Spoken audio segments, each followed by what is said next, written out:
क्या द्रौपदी पूर्व जन्म में सीता थी?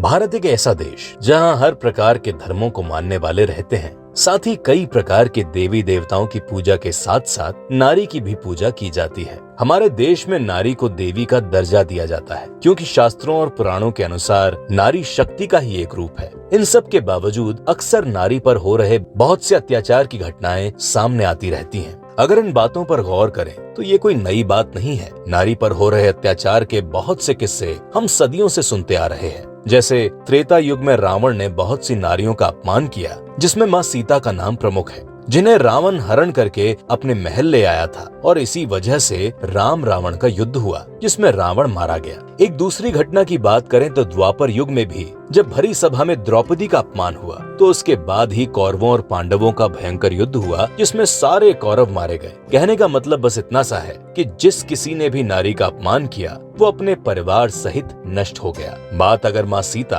और द्रौपदी के बारे में की जाए तो इन्हें अपने अपने युग की महान नारियां माना जाता है और आज भी इनका नाम बड़े ही आदर के साथ लिया जाता है। इसी के साथ एक प्रश्न भी अक्सर लोगों के मन में आता है कि क्या द्रौपदी ही पूर्व जन्म में माँ सीता थी? आखिर क्या है रहस्य द्रौपदी के पूर्व जन्म का? तो आइए जाने इस रोचक रहस्य के बारे में और साथ ही साथ जानेंगे कि द्रौपदी का जन्म कैसे हुआ। नमस्कार दोस्तों, मैं हूं अंश और आप देख रहे हैं नारद वाणी। ब्रह्म वैवर्त पुराण के प्रकृति खंड के अनुसार एक समय एक राजा थे जिनका नाम कुशध्वज था और उनकी पत्नी का नाम मालावती था। उन्होंने बहुत कठिन तपस्या से महालक्ष्मी को प्रसन्न कर लिया, जिससे महालक्ष्मी ने उन्हें पृथ्वीपति होने का वरदान दे दिया और साथ ही साथ एक पुत्री का भी वरदान मिला जो कि महालक्ष्मी का ही अंश थी। उस कन्या ने जन्म लेते ही वेद मंत्र पढ़ना प्रारंभ कर दिया, जिसकी वजह से उसका नाम वेदवती पड़ा। बड़े होने पर वो कन्या बहुत ही भक्ति से भगवान विष्णु की तपस्या किया करती थी और एक दिन वो गंधमादन पर्वत पर तपस्या करने चली गई और कुछ समय बाद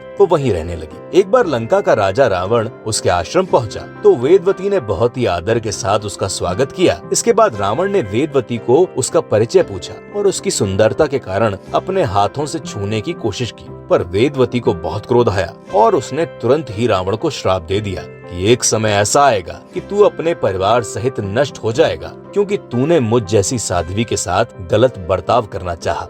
इतना कहने के बाद ही वेदवती ने अपने तपोबल से अपने शरीर को त्याग दिया। वही साध्वी वेदवती ने दूसरे जन्म में राजा जनक की पुत्री सीता के रूप में जन्म लिया, जिनका विवाह समय आने पर श्री राम से हुआ। और जैसा कि हम सब जानते ही हैं कि एक समय बाद श्री राम को अपने भाई लक्ष्मण और पत्नी सीता के साथ 14 साल के लिए वन को जाना पड़ा।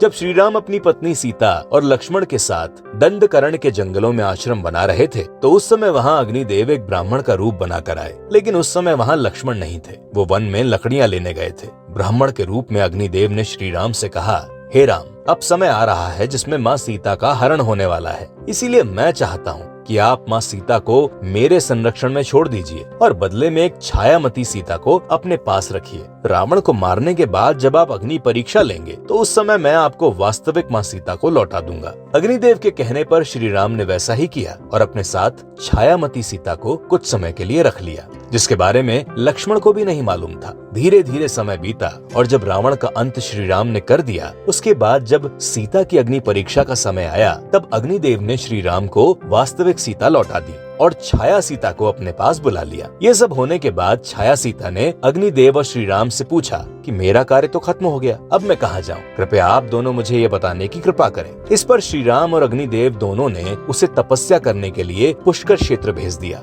जिसके परिणाम से उसे स्वर्ग लक्ष्मी बनने का सुख भी मिलेगा, ऐसा वरदान दिया। जब छाया सीता भगवान शिव की तपस्या कर रही थी तो उसके मन में पति प्राप्त करने की इच्छा हुई और इसी इच्छा से उसने 5 बार पति प्रदान कीजिए ऐसा कहा। इस पर भगवान शिव ने उसे 5 पति मिल जाने का भी वरदान दिया। तो इस तरह यही छाया सीता द्वापर युग में राजा द्रुपद की पुत्री द्रौपदी बनी और शिव के वरदान के कारण इसका विवाह 5 पांडवों से हुआ। बात करें अगर द्रौपदी के जन्म की तो वो कथा भी बड़ी रोचक है। महाभारत के आदि पर्व के अनुसार जब गुरु द्रोणाचार्य ने राजा द्रुपद को हराकर उनका आधा राज्य ले लिया तो इससे द्रुपद के मन में बदले की भावना जागी और उन्होंने सोचा कि मुझे कुछ ऐसा उपाय करना चाहिए जिससे कि मेरा होने वाला पुत्र द्रोण की हत्या करे और मेरा बदला पूरा हो। यही सोचकर एक दिन राजा द्रुपद घूमते घूमते गंगा नदी के किनारे कलमाशी नगर के पास एक ब्राह्मण बस्ती में पहुंच गए। जहाँ उनकी मुलाकात याज और उपयाज नाम के दो विद्वान ब्राह्मणों से हुई। द्रुपद ने पहले उपयाज से पुत्र की प्राप्ति के लिए प्रार्थना की,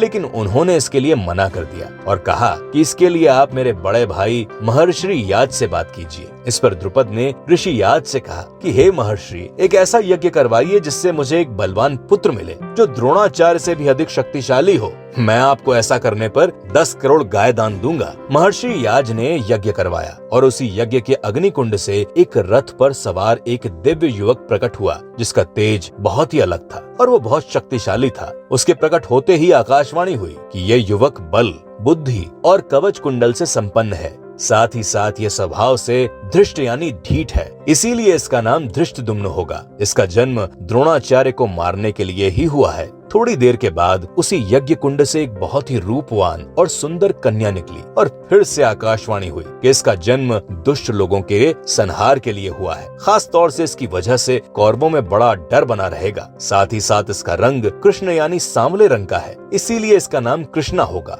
द्रुपद की पुत्री होने के कारण ये द्रौपदी नाम से प्रसिद्ध होगी। तो ऐसी थी रोचक कथा द्रौपदी के जन्म और पूर्व जन्म के बारे में। आज की ये रोचक वीडियो आपको कैसी लगी कमेंट में जरूर बताइएगा। ऐसी ही और रोचक कथाओं को जानने के लिए आज ही सब्सक्राइब करें नारद वाणी। नमस्कार।